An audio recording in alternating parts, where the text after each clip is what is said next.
Once again, welcome to Vidyam Yantu, a learning platform where you learn how to invest and how to trade. और आज की अपनी introduction to market की series में इस video में हम समझेंगे कॉर्पोरेट एक्शंस के बारे में, जो कि काफ़ी इम्पोर्टेंट है एज अ ट्रेडर और इन्वेस्टर पर्सपेक्टिव व्यू से। कॉर्पोरेट एक्शंस का मतलब होता है कंपनीज जो फैसले लेती हैं, यानी जो एक्शंस लेती हैं, उनका सीधा सीधा असर उनके स्टॉक प्राइस पे पड़ता है। तो आज की इस वीडियो में हम उन्हीं कॉर्पोरेट एक्शंस को समझेंगे। सबसे पहला कॉर्पोरेट एक्शन आता है हमारा dividend. Dividend are the portions of profit made by the company which are distributed to the company shareholder. Dividend are paid on a per basis shares, यानी पर शेयर बेसिस। डिविडेंड कंपनी का वो छोटा सा हिस्सा होता है जो कंपनी अपने प्रॉफिट में से अपने शेयर होल्डर्स को देती है। और जरूरी ही नहीं है कि जब कंपनी को प्रॉफिट हो तो अपने शेयर होल्डर्स को वो डिविडेंड ही दे। जब भी कंपनी इंक्रीजिंग फेस यानी ग्रोइंग फेस में होती है तो अक्सर कंपनी अपना सारा प्रॉफिट अपनी डेवलपमेंट पे लगा देती है, तो अपने शेयर होल्डर्स को नहीं देती है। पर जब कंपनी एक मैच्योर फेस में आती है, यानी जो मोस्टली कंपनी मैच्योर फेस में आ चुकी हैं, तो वो अक्सर अपनी शेयर होल्डर्स को डिविडेंड देती हैं। डिविडेंड आपको हमेशा पर शेयर पे मिलता है। सपोज कीजिए कि आपके पास 10 शेयर हैं टीसीएस के। लेट्स सपोज टीसीएस एक काफ़ी अच्छी आईटी फर्म कंपनी, एक मैच्योर कंपनी है, जिसने अनाउंस किया 40 रुपीज़ पर शेयर, यानी एक शेयर के बदले आपको 40 रुपीज़ का डिविडेंड मिलेगा। तो टोटल आपके पास 10 शेयर हैं, तो 10 इंटू 40 टोटल आपको 400 रुपये का dividend as a contribute as a bonus के तौर पे आपको मिलेगा, जो कि कंपनी अपने प्रॉफिट में से देती है। और ज़रूरी ही नहीं है कि कंपनी अपने प्रॉफिट में से दे, अगर कंपनी को लॉस भी होता है तो कंपनी अपने रिजर्व में से एक हिस्सा निकाल के अपने शेयर होल्डर्स को दे देती है। अक्सर कंपनियां ये अपने शेयर होल्डर्स को मोटिवेट करने के लिए देती हैं, यानी डिविडेंड के तौर पे अपने प्रॉफिट में से डिविडेंड के तौर पे कंपनी अपने शेयर होल्डर्स को मोटिवेट के तौर पे करती हैं। अक्सर जो डेवलपिंग नेशंस होते हैं, लाइक इंडिया एक इमर्जिंग मार्केट, एक डेवलपिंग नेशंस है, यहाँ की जो मोस्टली कंपनीज हैं वो अभी भी ग्रोइंग फेस में हैं। तो यहाँ की कंपनीज अक्सर डिविडेंड्स देती नहीं है, देती हैं तो कम देती हैं। पर जब आप अमेरिकन मार्केट, यूएस मार्केट में देखोगे, जो कि एक डेवलप्ड नेशन है, वहाँ की कंपनीज काफ़ी अच्छा खासा डिविडेंड देती हैं अपने शेयर होल्डर्स को। तो वहाँ पर मोस्टली लोग डिविडेंड इन्वेस्टिंग करते हैं, यानी इन्वेस्ट ही उन कंपनीज में करते हैं जो डिविडेंड देती है। अब डिविडेंड देने की या फिर किसी भी कॉर्पोरेट एक्शन की, चाहे वो डिविडेंड हो या बोनस इशू हो, उसके कुछ स्टेजेस होते हैं। सबसे पहले होती है एनुअल जनरल मीटिंग, एजीएम, यानी जिसमें कंपनी अपने एनुअल फाइनेंसिस आंकड़े को अनाउंस करती हैं। तो उसी में अनाउंस करती हैं वो अपना कौन सा कॉर्पोरेट एक्शन कर रही हैं। मान लेते हैं कि कंपनी ने 1 जनवरी को, यानी 1 जनवरी को अपनी एनुअल मीटिंग अनाउंस की और अनाउंस किया कि हम डिविडेंड देंगे 10 रुपीज पर शेयर का। तो एक रिकॉर्ड डेट और एक्स डेट होती है। रिकॉर्ड डेट और एक्स डेट सेम ही डेट होती है। इस डेट में जो कंपनी होती है अपने शेयर होल्डर्स की लिस्ट को चेक करती है और किन किन को डिविडेंड देना है उनको डिविडेंड देती है। याद रखें, डिविडेंड आपका जो लिंक्ड अकाउंट होता है ब्रोकर के थ्रू, उसमें डायरेक्टली आपके पास पैसा आता है।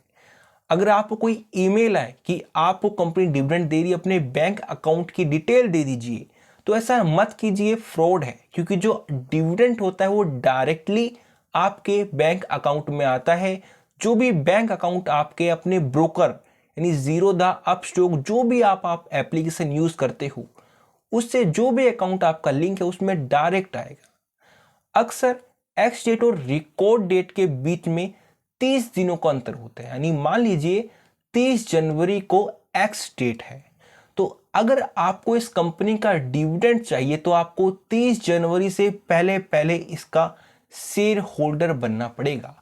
सपोज कीजिए आपने सारे शेयर को 1 साल तक होल्ड करा और आप 28 जनवरी को शेयर से एग्जिट हो जाओ, यानी अपनी पोजीशन को स्क्वायर ऑफ कर लो, तो आपको डिविडेंड नहीं मिलेगा, क्योंकि कंपनी चेक करेगी अपनी लिस्ट 30 जनवरी को, एक्स डेट को, रिकॉर्ड डेट को, और कंपनी के रिकॉर्ड में आप उसके शेयर होल्डर नहीं होगे तो आपको डिविडेंड नहीं मिलेगा। तो अगर आप सिर्फ डिविडेंड के लिए इन्वेस्टिंग करते हो तो हमेशा रिकॉर्ड डेट और एक्स डेट से पहले उस शेयर को प्राइस कर लीजिए, यानी उसके शेयर को खरीद लीजिए। और उसके बाद आता है डिविडेंड पे आउट डे, जिस दिन सारा का सारा जो डिविडेंड होता है, डिविडेंड मनी होती है, वो सीधा शेयर होल्डर्स के अकाउंट में चली जाती है। नेक्स्ट कॉर्पोरेट एक्शन आता है हमारा बोनस इशू। बोनस इशू को हम स्टॉक डिविडेंड भी कहते हैं, क्योंकि इसमें डिविडेंड के तौर पे हमें शेयर में पैसे नहीं मिलते हैं, बल्कि हमें डिविडेंड के तौर पे और अतिरिक्त शेयर मिल जाते हैं। और बोनस इशू हमेशा रेशियो में अनाउंस होता है। For an example 2:1, 3:1 and 4:1। अगर आपके पास एक शेयर है और कंपनी ने अनाउंस किया है 2:1 का, तो हर एक शेयर के बदले आपको 2 शेयर और मिलेंगे। अगर कंपनी ने 3:1 का बोनस इशू अनाउंस किया है तो हर एक शेयर के बदले आपको 3 शेयर और मिलेंगे। पर इससे आपके पास नंबर ऑफ शेयर्स तो आपके इंक्रीज हो जाएंगे, पर आपकी इन्वेस्टमेंट वैल्यू सेम रहेगी। लेट सपोज आपके पास कंपनी XYZ लिमिटेड के 10 शेयर हैं। आपने ये शेयर 1,000 रुपए के भाव पे खरीदे, यानी मान लेते हैं अभी के लिए कि जो कंपनी का शेयर का प्राइस चल रहा है वो 1,000 रुपए का चल रहा है।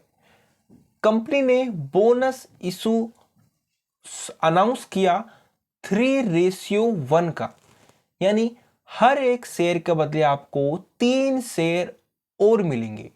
तो टोटल अब जो बोनस इशू होने के बाद टोटल नंबर ऑफ शेयर्स आपके पास जो हो जाएंगे वो 40 शेयर हो जाएंगे, यानी बोनस इशू करने के बाद आपके पास 40 शेयर हो जाएंगे। 3 + 1 4, 4 को इंटू कर दीजिए नंबर ऑफ शेयर्स, तो टोटल आपके पास इतने शेयर्स हो जाएंगे। और प्राइस में उसका डिवाइड कर दीजिए बाय 4, तो अब जो स्टॉक की प्राइस आएगी नई तो वो 250 की होगी। अगर आप टोटल वैल्यू इन दोनों को देखें तो टोटल सेम वैल्यू निकल कर आती है 10,000 रुपए। तो इससे आपकी इन्वेस्टमेंट वैल्यू पे कोई असर नहीं पड़ेगा, और जो स्टॉक का प्राइस है वो भी 1,000 रुपए से नीचे गिर के 250 रुपए का हो जाएगा। अब ये मत समझ लीजिए कि ये फॉल हो गया है, इसका प्राइस फॉल नहीं हुआ है, बस एक करेक्शन हुई है बोनस इशू अनाउंस होने के बाद। यहां पर आपको और अतिरिक्त शेयर और मिले हैं, पर आपकी इन्वेस्टमेंट वैल्यू सेम ही रहेगी। नेक्स्ट आता है हमारा stock split. Stock split bonus issue की ही तरह ही है, बस थोड़ा सा लिटिल इनमें चेंज होता है। स्टॉक स्प्लिट भी कंपनी रेशियो में अनाउंस करती है, यानी 1:4, 1:5, 1:3, यानी आपका हर एक शेयर 4 टुकड़ों में बट जाएगा। स्प्लिट का मतलब होता है बटना, यानी टुकड़ों में बट जाना। तो अगर आपके पास कंपनी के 10 शेयर हैं तो हर एक शेयर आपका 4 टुकड़ों में बट जाएगा। तो अब टोटल शेयर्स आपके पास स्टॉक स्प्लिट के बाद हो जाएंगे 40। और जो शेयर की प्राइस अगर 1,000 रुपए की है स्टॉक स्प्लिट अनाउंस होने से पहले, तो स्टॉक स्प्लिट अनाउंस होने के बाद शेयर की प्राइस होगी 250। और स्टिल इसमें भी आपकी इन्वेस्टमेंट वैल्यू पे कोई असर नहीं आएगा, इसमें भी आपकी इन्वेस्टमेंट वैल्यू सेम ही रहेगी। बस इसमें स्टॉक स्प्लिट और बोनस इशू में इतना अंतर है कि स्टॉक स्प्लिट में आपके एग्जिस्टिंग शेयर्स ही स्प्लिट होते हैं, यानी टुकड़ों में बढ़ते हैं, और बोनस इशू में आपको अतिरिक्त शेयर मिलते हैं। हालांकि दोनों में इन्वेस्टमेंट वैल्यू का असर नहीं आता है, आपकी इन्वेस्टमेंट वैल्यू सेम ही रहती है। और स्टॉक स्प्लिट में जो फेस वैल्यू होती है शेयर की वो भी चेंज हो जाती है।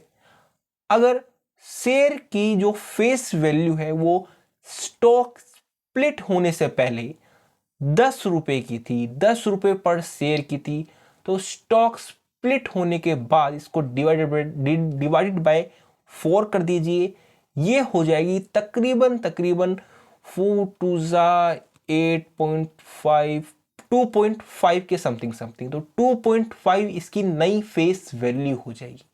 तो स्टॉक स्प्लिट और बोनस इशू में फेस वैल्यू का डिफरेंस होता है, स्टॉक स्प्लिट में आपकी फेस वैल्यू चेंज हो जाती है। नेक्स्ट कॉर्पोरेट एक्शन आता है हमारा right issue. Right issue bonus issue से अलग होता है। बोनस इशू में आपको बोनस के तौर पे शेयर मिलते हैं, पर राइट इशू में आपको शेयर्स खरीदने होते हैं। राइट इशू भी कंपनी अक्सर रेशियो में अनाउंस करती है, लाइक 1:4, 1:5 एंड 1:3। अगर आपके पास 4 शेयर हैं तो आप एक शेयर के लिए कंपनी के पास सब्सक्राइब कर सकते हो एक और शेयर के लिए। अगर कंपनी 1:3 का राइट इशू अनाउंस करती है, तो अगर आपके पास 3 शेयर हैं तो आप कंपनी के एक शेयर के लिए अपना जो सब्सक्राइब है उसे अनाउंस कर सकते हैं। अगर टोटल आपके पास 10 शेयर हैं तो आप केवल 3 शेयर और मांगने के लिए सब्सक्राइब को ऑर्डर डाल सकते हैं। राइट इशू कंपनी अक्सर तब करती है जब उसको और फ्रेश कैपिटल की नीड होती है। जब भी कंपनी सबसे पहली बार मार्केट में आती है तो उसे हम प्राइमरी मार्केट कहते हैं, उसे हम आईपीओ कहते हैं। आईपीओ के थ्रू सबसे पहले इनिशियल तौर पे कंपनी लिस्ट होती है, और जब कंपनी को और फ्रेश कैपिटल अनाउंस करती है तो कंपनी और किसी शेयर होल्डर्स के पास ना जाके अपने एग्जिस्टिंग शेयर होल्डर्स से ही फंड रेज करती है, यानी फंड मांगती है। पर आपके ऊपर ये ओब्लिगेशन नहीं है कि आपको और शेयर खरीदने ही खरीदने। अगर राइट इशू कंपनी अनाउंस करती है तो आपके ऊपर कोई पाबंदी नहीं है कि आपको एक और शेयर सा खरीदना ही होगा। आप अपने इस राइट को ऐसे ही एज इट इज रहने देना चाहते हैं, और या फिर किसी को फॉरवर्ड भी कर सकते हैं। अक्सर जो राइट इशू होता है वो कंपनी के स्टॉक जो प्राइस चल रहा होता है उससे हमेशा कम पे ही मिलता है। लेट सपोज कंपनी जो शेयर प्राइस है वो 100 रुपये चल रहा है, और कंपनी ने जो राइट इशू अनाउंस किया वो 1:3 का करा, तो हर एक 3 शेयर के बदले आप एक शेयर और खरीद सकते हो।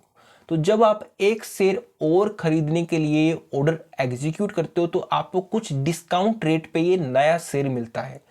ये डिस्काउंट रेट कुछ भी हो सकता है, कंपनी की जो एनुअल मीटिंग है उसी में ये डिस्काउंट रेट तय होता है। लेट सपोज 20% के डिस्काउंट पे आपको ये और एक और शेयर मिलेगा, तो ये टोटल 80 रुपये के भाव पे आपको ये शेयर मिलेगा। पर याद रखें, राइट इशू में आप तो ही कंपनी के राइट इशू में शेयर्स खरीदें अगर आपको कंपनी के ऊपर भरोसा है, क्योंकि ऐसा भी हो सकता है, क्योंकि जनरली जो राइट इशू की डिक्लेरेशन डेट होती है और एक्स डिविडेंड डेट होती है उसमें 1 महीने का अंतर होता है, और इस अंतर में अगर शेयर की प्राइस 80 से भी नीचे चली गई तो आपका लेट सपोज 70 पे चली गई तो आपका कोई फायदा नहीं है 80 रुपये पे खरीदने का, आप इससे नीचे भी इसे खरीद सकते हो। तो राइट इशू हमेशा सोच समझ कर करें। अगर आपको लगता है कि यस इस कंपनी में इन्वेस्टमेंट और करनी चाहिए, और अगर मुझे इतने अच्छे दामों पे और नीचे दामों पे शेयर मिल रहे हैं, तो आप बेशक राइट इशू में और शेयर खरीदें। लास्ट कॉर्पोरेट एक्शन आता है हमारा बाय बैक ऑफ शेयर्स, जो कि सिर्फ नाम से ही पता लग रहा है, यानी बाय बैक करना, यानी अपने शेयर्स को वापस खरीदना।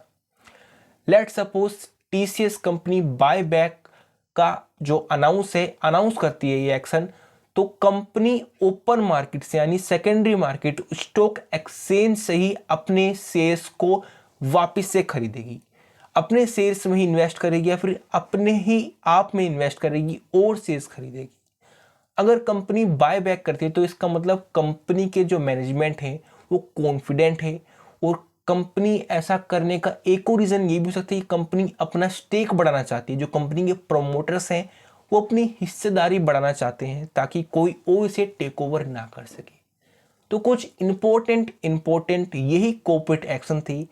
नेक्स्ट वीडियो में मिलते हैं कुछ गवर्नमेंट एक्शन के साथ, जिसमें फिस्कल पॉलिसी और कुछ मॉनेटरी पॉलिसी के बारे में हम डिस्कस करेंगे।